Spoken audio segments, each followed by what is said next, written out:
các bạn hãy nhấn like, chia sẻ clip và đừng quên đăng ký kênh để theo dõi các clip tiếp theo nha.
giờ được ăn cái món nào mà lòng hấp túi ni lông mà lại ngon như thế này. Còn chấm mắm tôm ấy. Ăn nó vị kiểu phê ấy. Ngon. Các bác nhớ like và chia sẻ cho em. Có món nào mà hay hơn thì comment xuống bên dưới. Comment nào mà được nhiều like thì em sẽ làm món của bác ý.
Các bạn hãy nhấn like, chia sẻ clip và đừng quên đăng ký kênh để theo dõi các clip tiếp theo nha.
Từ bé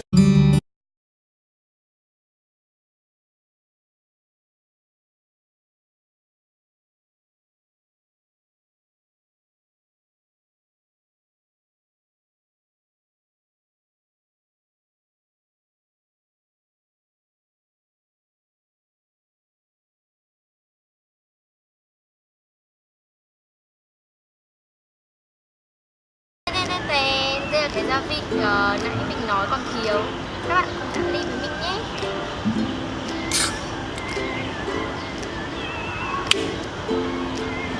Ngon luôn. Đây là cái gia vị mà không thể nào mà thiếu được trong các cuộc nhậu của đấng mai dâu, đúng không?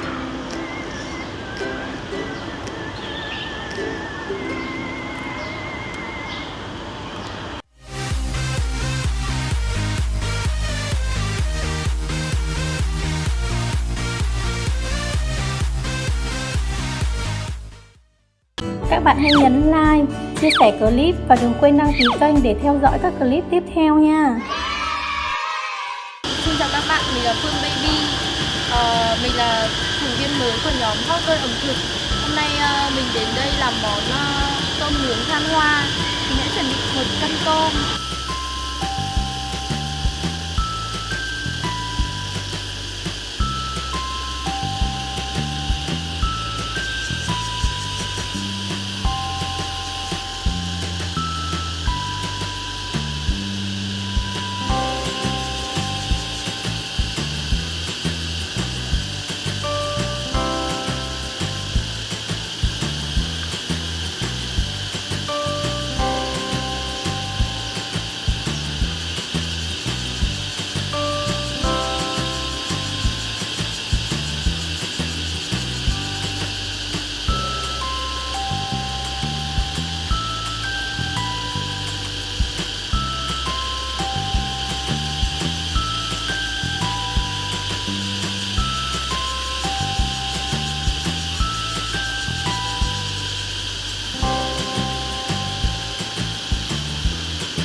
Thì tớ định nướng hết rồi mới ăn, nhưng mà tôm rất là thơm rồi nên là bây giờ tớ sẽ không đợi được nữa, tớ sẽ gắp ra, tớ sẽ ăn luôn cho các bạn xem nhé.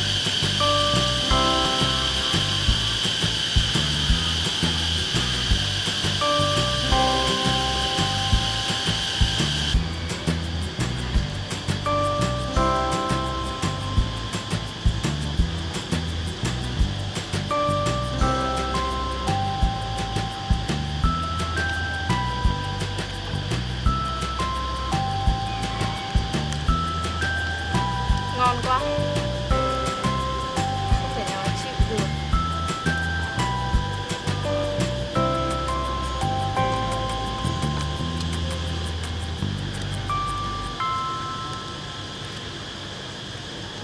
Ôi tôi chết rồi, mình ăn mấy con mình mới nhớ ra là thiếu cái gì, hình như là thiếu gia vị hay sao ấy. Mình đi làm gia vị để ăn thêm. Mình có chuẩn bị gia vị này, quất này, tỏi này, ớt này.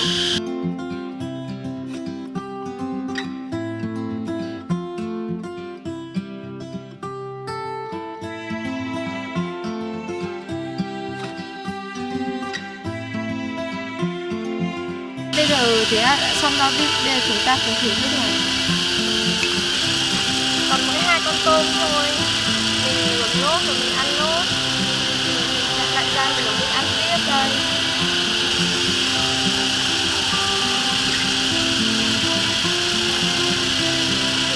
Ngon hơn hẳn luôn.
bạn đi picnic, đem cơm lưới đi là một ý tưởng không tồi.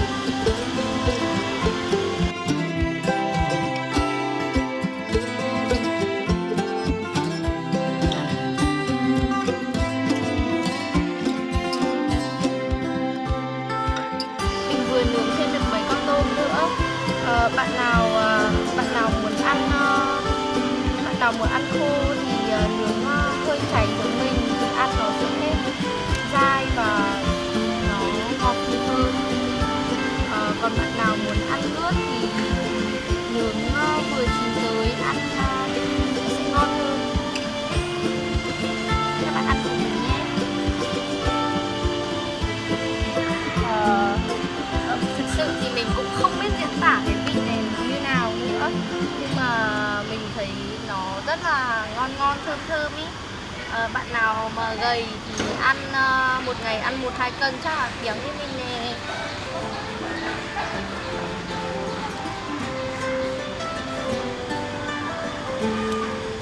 Ngon lắm.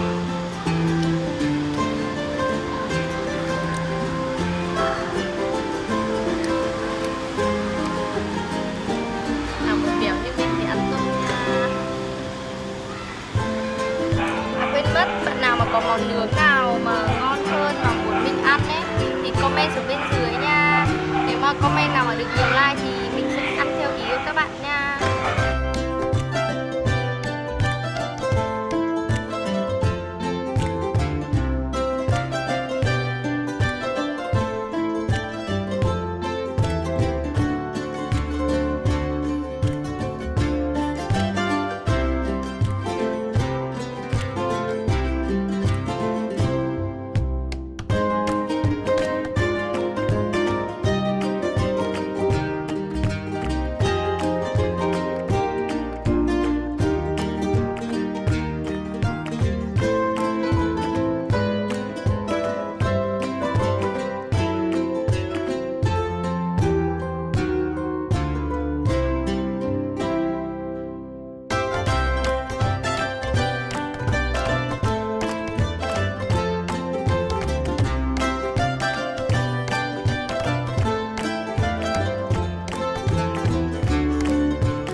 Bây giờ bụng của tớ vẫn chưa no, cho nên là tớ lại đi nướng tiếp, ăn tiếp. Tớ phải ăn hết 1 cân tớ mới no. Đi nướng tiếp thôi nào. Quên mất, mình thấy vẫn thiếu một cái gia vị gì nữa. Các bạn có đoán được là gia vị gì không? Tí nữa mình sẽ mang gia vị để cho các bạn xem nhé.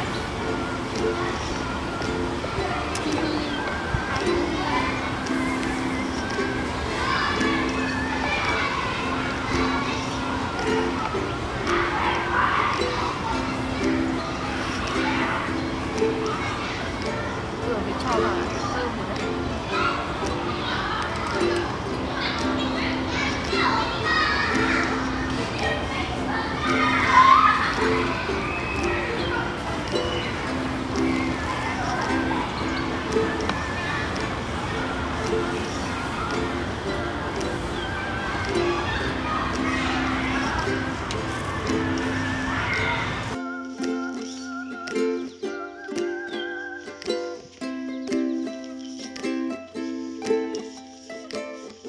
Sau một hồi ăn và nướng thì mình còn có mấy con tôm cuối cùng. Bây giờ mình sẽ gắp ra đĩa và ăn tiếp.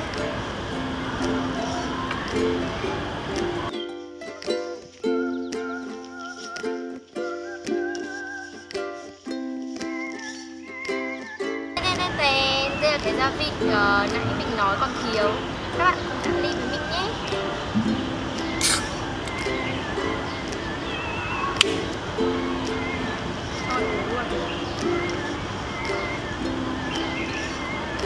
Đây là cái gia vị mà không thể nào mà thiếu được trong các cuộc nhậu của đấng mai dâu, đúng không không?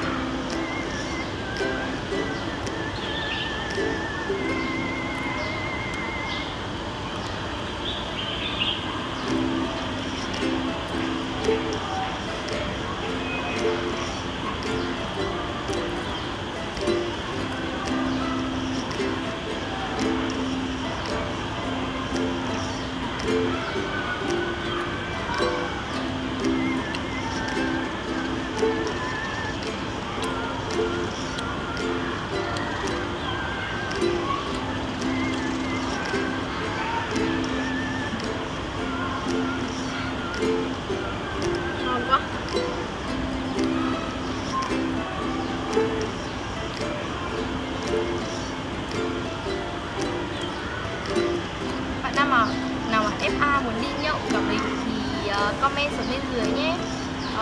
Comment nào được nhiều like nhất thì mình sẽ mời đi nhậu cả mình. Nhớ like và chia sẻ ủng hộ mình nhé.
Tên. Clip đến đây là hết rồi. Các bạn nhớ like và chia sẻ, đăng ký kênh để ủng hộ mình nhé. Bye bye.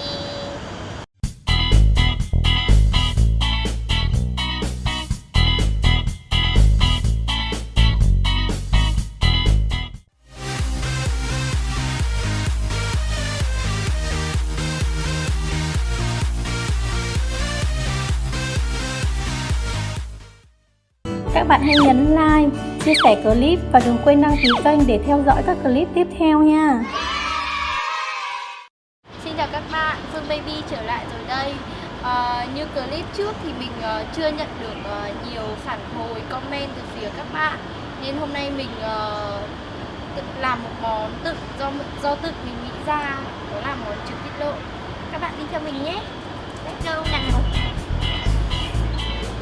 Nãy mình có đi ra chợ và mình lựa chọn được chục quả trứng vịt lộn, và bây giờ mình sẽ luộc để ăn. Đi luộc.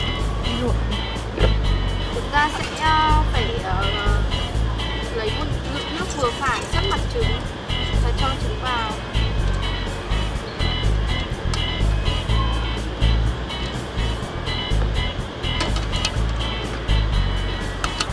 Mình đã chuẩn bị xong bếp và bây giờ mình sẽ đặt nồi trứng lên bếp.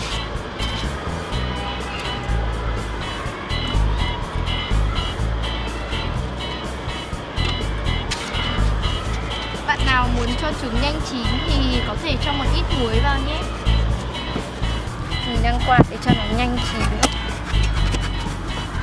Các bạn thấy quả trứng chưa?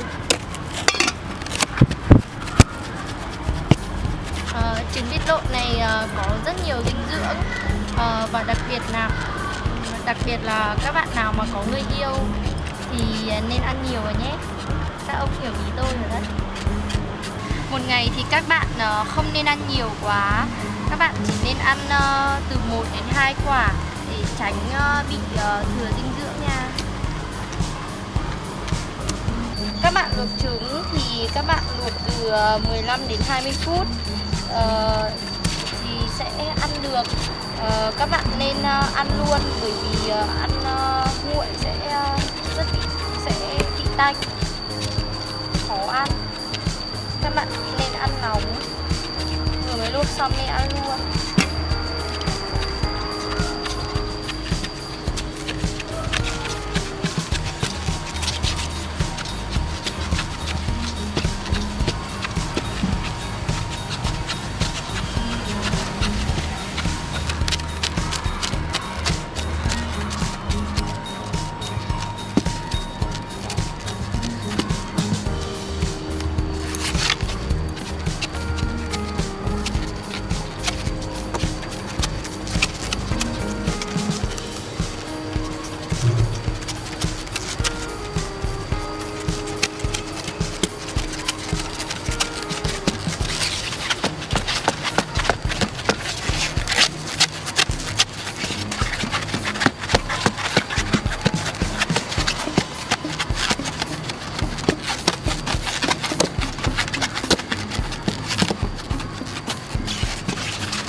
tôi cầm dao ấy thì nên chạy ngay đi. Đây là chạy ngay đi chứ không phải là chạy ngay đi của Sơn Tùng đâu nhé.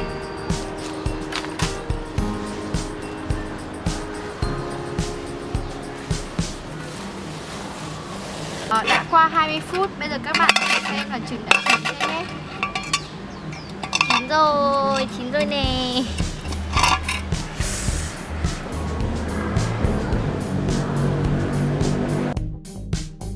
Mình vừa luộc trứng xong và bây giờ đến phần ăn trứng. Các bạn cùng ăn với mình nhé. Để ăn trứng thì cần có gia vị là rau răm và gừng. Và bây giờ đập trứng vào.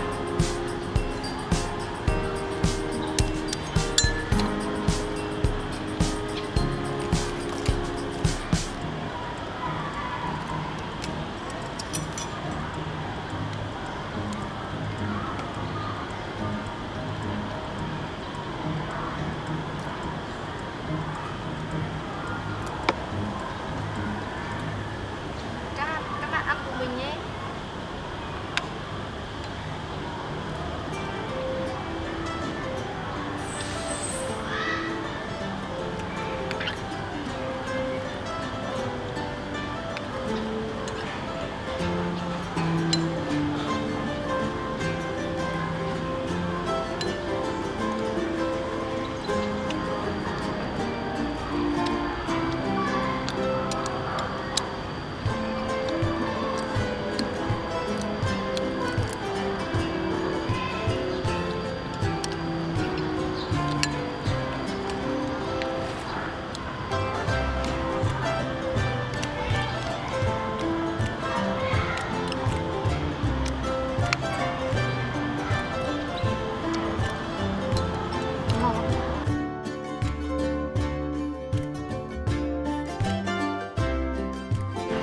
Trong quả trứng ấy thì mình thích ăn nhất là cái cùi này, bởi vì ăn nó kiểu sật sật ấy, giống như kiểu cùi dừa ấy, ngon lắm.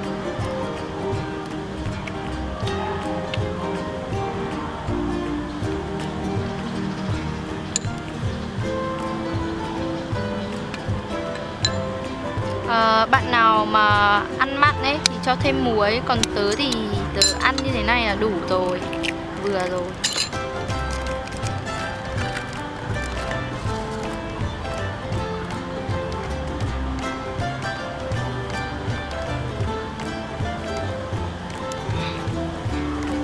Bây giờ mình đang ăn quả thứ hai. Mình sẽ ăn hết 8 quả này. Các bạn xem mình ăn nhé. Rất là ngon.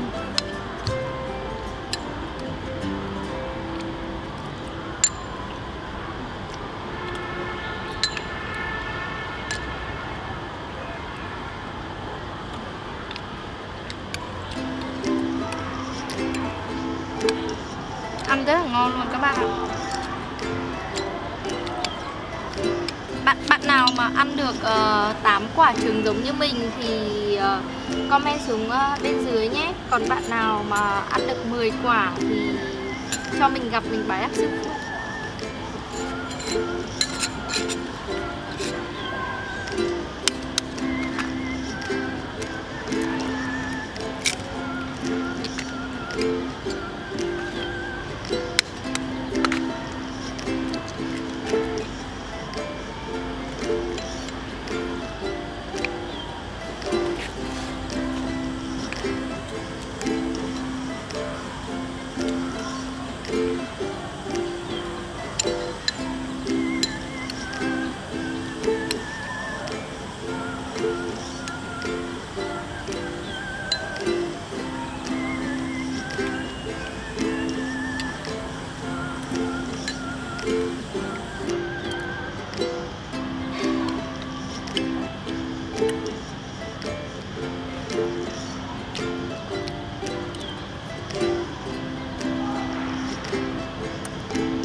Thực sự thì tớ cũng không ăn được chục quả đâu, nhưng mà đây là xác trứng.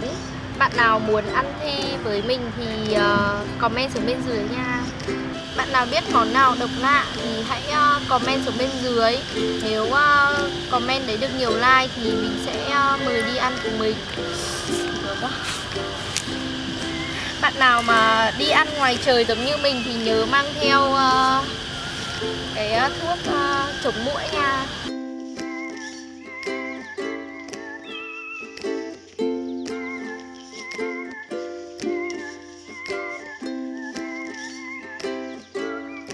Chào các bạn. Các bạn nhớ like, chia sẻ và đăng ký kênh để ủng hộ mình nhé.